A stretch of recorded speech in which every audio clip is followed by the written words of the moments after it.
welcome back. I'm Apurva and welcome to Hopeful Hooks. So, here today I'm going to tell you how to hold the hook and the yarn. Okay, so first of all, we'll talk about the hook. तो hook को पकड़ने के हमारे पास दो basic तरीके हैं. पहला तरीका होता है हमारा पेंसिल तरीका. जैसे हम पेंसिल पकड़ते हैं उसी तरह से हम हुक को होल्ड कर सकते हैं एंड वी कैन क्रोशे.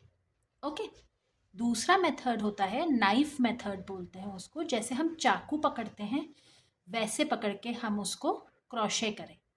तो चाकू की तरह पकड़ा, अभी चाकू की तरह पकड़ा एंड वी आर क्रोशेटिंग. तो वो आप पे डिपेंड करता है आपको कौन सा मेथड ज़्यादा अच्छा लग रहा है, किस तरीके से आप ज़्यादा अच्छे से कंफर्टेबली क्रोशे कर पा रहे हैं.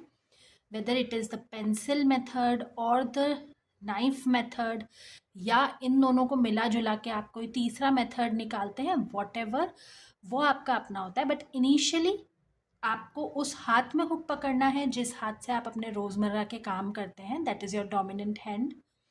तो मैं एक राइट हैंडेड पर्सन हूँ, तो मेरे लिए मेरा राइट हैंड डोमिनेंट हैंड है. इसी से मैं अपने रोज़मर्रा के सारे काम करती हूँ. तो मैं हुक को इस हाथ में पकड़ूंगी और यार्न को मेरे उल्टे हाथ में. अगर आप एक लेफ़्ट हैंडेड पर्सन हैं तो आप हुक को अपने लेफ़्ट हैंड में पकड़ेंगे और यार्न को अपने राइट हैंड में. Okay, for crocheting. उसके बाद हुक को पकड़ने के लिए knife method and pencil method, हमने दो मेथड्स देखे. ओके, अब हम यार्न की बात करें तो हम यार्न को किस तरह से होल्ड कर सकते हैं. मैं किस तरह से लेती हूँ, मैं सबसे पहले आपको वो बताती हूँ. तो मैं यार्न को इस तरह से मेरी फिंगर पे रोल करके और फिर यूज़ करना प्रेफर करती हूँ because it is easier.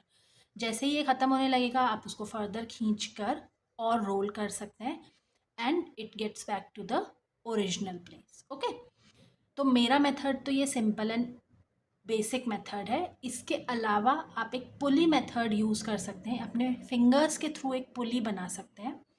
In last की दोनों फिंगर्स के बीच में से थ्रेड लेकर ये वाली जो इंडेक्स फिंगर है यहाँ से इसको लेंगे और इसको रैप अराउंड करेंगे वंस. तो ये हमारा एक पुली बन गया. मैं यहाँ से खींचूंगी तो ये इस तरह से थ्रेड आ रहा है. तो ये आपका हो जाता है पुली मेथड और आप इस तरह से इसको होल्ड करते हैं.